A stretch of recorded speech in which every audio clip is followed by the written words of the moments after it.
అల్లూరి సీతారామరాజు జిల్లా అనంతగిరి మండలం పెదకోటలో హిందూ సమ్మేళన కార్యక్రమం జరిగింది. ఈ యొక్క కార్యక్రమానికి 4 పంచాయతీల నుండి పెద్ద ఎత్తున వీర మహిళలు, గ్రామ పెద్దలు పాల్గొన్నారు. సభలో హిందూ సమ్మేళన ప్రచారకులు రామచంద్రమూర్తి, ఆర్ఎస్ఎస్ భూమారెడ్డి, మండల ధర్మ ప్రచారకులు వంశీ సర్పంచ్ అన్నపూర్ణాదేవి, గ్రామ దేవాదాయ కమిటీ, గ్రామ వీర మహిళామణులు, గ్రామ పెద్దలు పాల్గొన్నారు. గొప్ప సాంప్రదాయం ఇచ్చింది ఈ భారతదేశం. కాబట్టి అలాంటి సాంప్రదాయం ఈ రోజు మా గిరిజన బిడ్డలందరూ కూడా వంట పట్టించుకొని తమ ఎవరొచ్చినా కూడా వాళ్ళు కాలు కడిగి తమ తినకముందే తమ ఇంట్లో సిద్ధం చేసిన ఆహారాన్ని అందించే ఒక గొప్ప గుణము ఈ దేశం ఇచ్చిందని చెప్పక తప్పదు. అలాగే ఇది అఖండ భారతదేశం. ఈ రోజు మన భారతదేశం నుంచి పాకిస్తాన్ ఒక ముక్క విడిపోయింది, బంగ్లాదేశ్ ఒక ముక్క విడిపోయింది, ఆఫ్ఘనిస్తాన్ ఒక ముక్క విడిపోయింది. ఈ అన్ని కూడాను ఒకప్పుడు అఖండ భారతదేశముగా పిలుచుకునే ఈ భారతదేశం. అలాగే గోవధం చెప్పుకొచ్చారు. ఈ రోజు ఆవులు ఒక ప్రత్యేకమైన లక్షణాలు ఉన్నాయి. ఏ జంతువులో కూడా అలాంటి లక్షణాలు లేవు. ఆవుకు విషం పెట్టినా కూడా తను జీర్ణించుకొని తన పాలను కూడా మనం ఉపయోగించినప్పుడు మనకు ఎలాంటి హాని కలగదు. కానీ కొంతమంది మూర్ఖులు చదువుకుని కూడా ఆవు ఒక జంతువే చెప్పండి, ఏమి అయినా మనిషే కదా, మనము నిర్ణయించుకున్నాం. ఏ జంతువు తన లక్షణాలను బట్టి ప్రత్యేకమైన గుణాలు కలిగి ఉంటుందో, ఈ మానవ జాతికి మేలు చేస్తుందో అలాంటి జంతువును మనం పూజిస్తున్నాం. కాబట్టి గోమాతను రక్షిద్దాం, గోవుల్ని మనం పూజించుకుందాం. కారణం ఈ భారతదేశం ప్రపంచానికి ఆహార ఉత్పత్తులు అందిస్తుంది. ఎన్నో దేశాలు ఈరోజు తిండి లేకుండా ఈరోజు ఆఫ్రికా ఖండంలో సూడాన్, ఉగండా, రువండా చాలా దేశాలు ఉన్నాయి. అక్కడ మట్టి తింటున్నారు. మీరు నిజంగా యూట్యూబ్ లో కొట్టి చూడండి, ఈరోజు చూస్తారు. అక్కడ నీరు కూడా దొరకదు. ఈ రోజు ఆశ్చర్యపోయే వ్యవసాయ ఉత్పత్తుల్ని, ఇది వ్యవసాయ ఆధారిత దేశం భారతదేశం. మన ఋతువుల పరంగా మనం వ్యవసాయం చేస్తూ ఉంటాము. వర్షాకాల పంటల్ని పండిస్తాం, ఎండాకాల పంటల్ని పండిస్తాం. ఎందుకంటే ఇది అన్నపూర్ణ అని చెప్పుకునే భారతదేశం. అన్నానికి ఎవరికి మన ఇంటికి వస్తే ముందు వాళ్ళకి పెట్టి మనం తింటాం. అందుకే మన రాజమండ్రి, గోదావరి నదులన్నీ కూడా ఇందాక మనం పాట పాడుకున్నాం. ఎందుకంటే ఎన్నో జీవనదులు మన దేశంలో చాలా ప్రవహిస్తున్నాయి. అక్కడ నీరు కూడా లేదు, నీరు కొనుక్కుంటారు అక్కడ. కాబట్టి ఇంత పుణ్యభూమి మన దేశం. ఎందుకంటే వీర వనితలు పుట్టిన దేశం ఇది. స్త్రీలు ఏ గ్రంథాలు మీరు తిరిగేయండి, ఈ రోజు బైబిల్, ఖురాన్, ఎన్నో మత గ్రంథాలను మీరు చదవండి. కానీ ఇంతటి స్త్రీమూర్తులు ఏ దేశంలో కూడా పుట్టలేదు, ఇక పైన కూడా పుట్టబోరు. ఇది హిందూ ధర్మంలోనే ఉంది. మీరు చదవండి, మీ పిల్లలు డిగ్రీలు చదివారు, వాళ్ళతో చదివించుకోండి, మీరు వినండి. మీరు చూసుకున్నట్లయితే సతీ సావిత్రి తన భర్త ప్రాణాలని యముడితో పోరాడి తెచ్చుకున్న వీర వనిత, ధర్మ పత్ని ఆవిడ. ఎక్కడా మీకు ఇలాంటి చరిత్ర దొరకదు. సీత మహాసాధ్వి, తను అగ్నికి ఆహుతయ్యింది కానీ తను వేసిన నిందను తాను ఒప్పుకోలేదు. అలాంటి స్త్రీమూర్తులు ఈ భారతదేశంలో ఉన్నటువంటి గుడ్డకి గూడికి లోటు లేకుండా ఉంటారో అలాంటి రామరాజ్యాన్ని రాముడు పరిపాలించిన నేల ఇది. ఎందుకంటే తన ఆదర్శంగా తమ్ముళ్ళు ఏ విధంగా చూసుకున్నారు. తండ్రి మాట జవదాతని కొడుకు. అలాంటి వ్యక్తి ఈరోజు మరి రాముడు.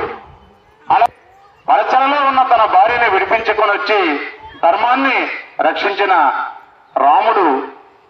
మరి కాబట్టి ఇది వేద భూమి. మనం ఏం చెప్తామంటే ఈ సృష్టి, చరాచర సృష్టి యావత్తు కూడా శక్తికి ఆధారంగానే పనిచేస్తుంది. శక్తి లేకపోతే ఏం లేదు. అలాంటి మాతృశక్తికే మనం లలితా సహస్రనామం కొద్దిమంది చదివి ఉండొచ్చు.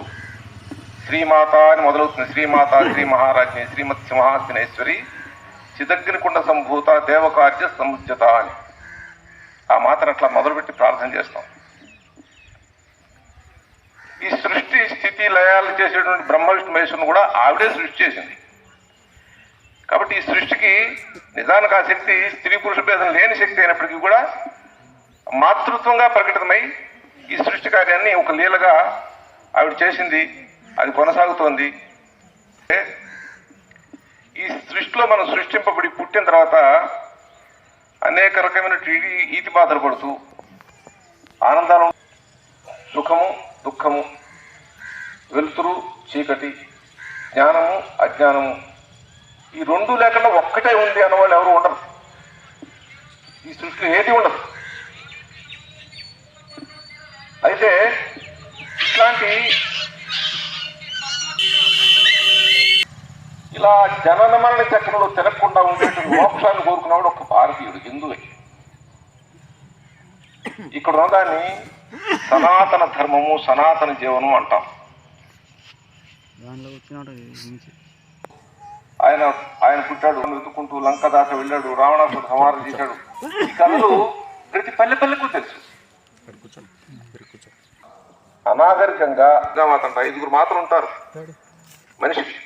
మనకు జన్మనిచ్చిన తల్లి, అట్లాగే మనని నిలబెట్టి కాపాడుతున్నటువంటి భూమాత, తర్వాత మనము పూజించేటువంటి గోమాత, తర్వాత గంగామాత, జగన్మాత, ఆదిత్య. 5 మనకు తల్లుడే.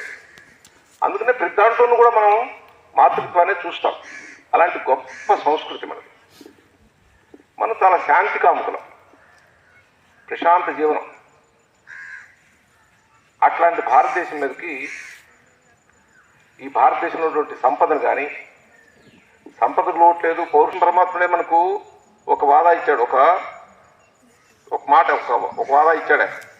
యదా యదా హి ధర్మస్య గ్లానిర్భవతి భారత అభ్యుత్థానమధర్మస్య తదాత్మానం సృజామ్యహం. ఎప్పుడెప్పుడైతే ధర్మానికి గ్లాని కలిగి అధర్మం పెరుగుతుందో, అట్లాంటి అధర్మాన్ని సమూలంగా నాశనం చేయడానికి, ధర్మాన్ని మళ్ళీ పరిరక్షించడానికి నేను మళ్ళీ సృజామ్యహం, నన్ను నేనే మళ్ళీ సృష్టించుకుంటూ ఉంటాను. ఆయన నిజానికి ఏ జన్మ లేనివాడు, నాలో లేని స్థితి పరమేశ్వరుడు.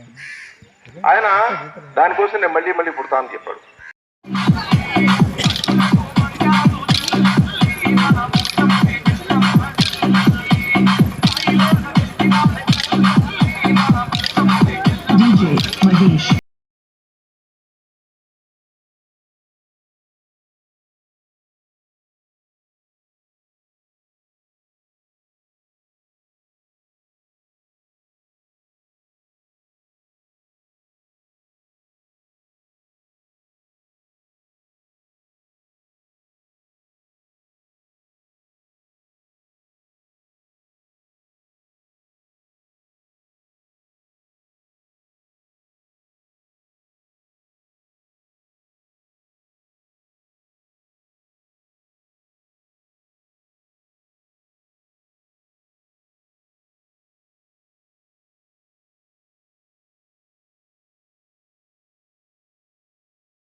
Kosala